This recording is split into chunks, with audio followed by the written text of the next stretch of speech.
ہم شاید آخری لوگ ہیں جو دو تہذیبوں کے چشمدید گواہ ہیں۔ ہزاروں سال سے چلی آ رہی تہذیب، سرخ رنگ کے پوسٹ باکس میں خط ڈالنے سے لے کر آرٹیفیشل انٹیلیجنس ٹیکنالوجی کے کمالات دیکھنے والے ہم شاید آخری لوگ ہیں۔ وہ مٹی کے بنے گھر، کچے صحن،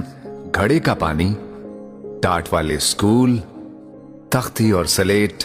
سیاہی کی دوات اور کانے سے بنا قلم، کاچی کی بھینی خوشبو، سٹاپو، پٹھو گرم، چھپن چھپائی، کنچے اور کوکلا شپاتی جیسے کھیل، صحن میں چار پائیوں کی قطار، مٹی کی ہانڈی اور لسی کی مدھانی، وہ کھیتوں میں بیل کے ذریعے چلتے ہل، درانتی سے گندم کی کٹائی اور گاؤں کی چوپال پر حکے کی گڑگڑاہٹ میں بزرگوں کی محفل، شام ڈھلتے ہی مٹی کے تیل سے جلنے والے لیمپوں کی ہلکی لو، ریڈیو پر فریکوینسی سیٹ کرتے کرتے اور آسمان پر ستارے گنتے گنتے نیند کی آگوش۔ اس خوبصورت زندگی سے لطف اندوز ہونے والے ہم شاید آخری لوگ ہیں۔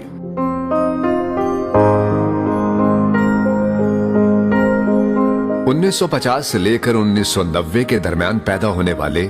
ہم خوش نصیب لوگ ہیں جنہوں نے ہزاروں سال سے چلتی آ رہی اس تہذیب اور روایات کو دیکھا ہے۔ جب استاد کا ڈر اور احترام حد درجے تھا اور ابا جان گھر میں داخل ہو جائیں تو احترام میں سکوت طاری ہو جاتا تھا، بہو بیٹیاں دوپٹہ سنبھالنے لگ جاتی تھیں۔ ہم وہ آخری لوگ ہیں جو باقاعدگی سے پو پھوٹتے اور سورج کی پہلی کرن دیکھتے تھے۔ ہم وہ آخری لوگ ہیں جو عشاء کی نماز کے بعد نیند کی آغوش میں چلے جاتے تھے۔ آج اسمارٹ فون نے نئی نسل سے راتوں کی نیند اور سحر خیزی چھین لی ہے۔ آج ہم پرانی اور چھوٹی اینٹوں سے بنے پرانے بوسیدہ مکان اور لکڑی کے کواڑوں پر لگی زنجیر والی کنڈی دیکھ کر اشکبار ہو جاتے ہیں۔ جب ہم جدید ایئر کنڈیشنڈ گھروں سے نکل کر کبھی پرانی گلیوں میں چلے جائیں تو ہمیں ایسا محسوس ہوتا ہے کہ ہماری روح یہاں بھٹک رہی ہے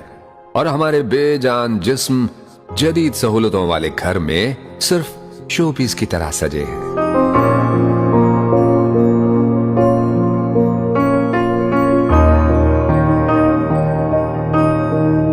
1950 سے 1990 کے درمیان پیدا ہونے والے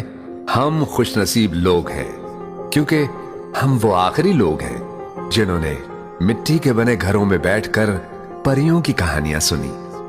جنہوں نے اپنے پیاروں کے لیے اپنے احساسات کو خط میں لکھ کر بھیجا اور ہفتہ بھر ڈاکیے کا انتظار کیا۔ ہمارے جیسا تو کوئی بھی نہیں، اور ہم وہ آخری لوگ ہیں جو خط سے موبائل تک کے سفر میں قدیم سے جدید ہو گئے۔ ہمیں بڑے اور کچے صحن میں قطار میں بچھی چارپائیاں اور ان کے قریب لکڑی کے سٹینڈ پر سجے ٹھنڈے پانی کے گھڑے بے حد یاد آتے ہیں، بے حد یاد آتے ہیں۔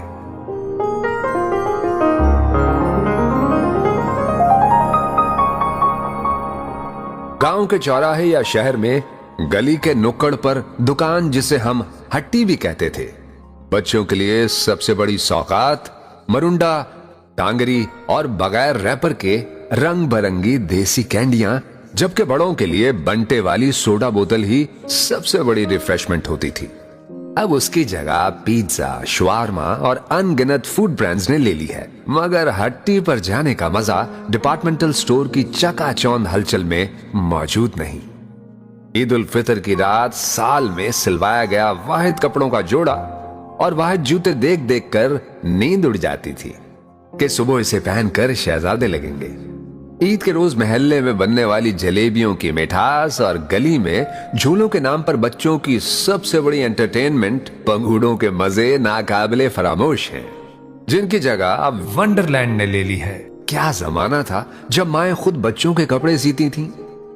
بازار سے ان کے گولے منگوا کر سارا دن جرسیاں بنتی تھیں، لڑکے لڑکیاں درختوں پر باندھی گئی پینگ پر اونچے اونچے جھولے لیتے تھے، یا بچیوں کا سب سے بڑا شوق کپڑے سے گڑیا گڈا بنانا اور ان کی شادی کرانا تھا۔ سادہ سی زندگی مگر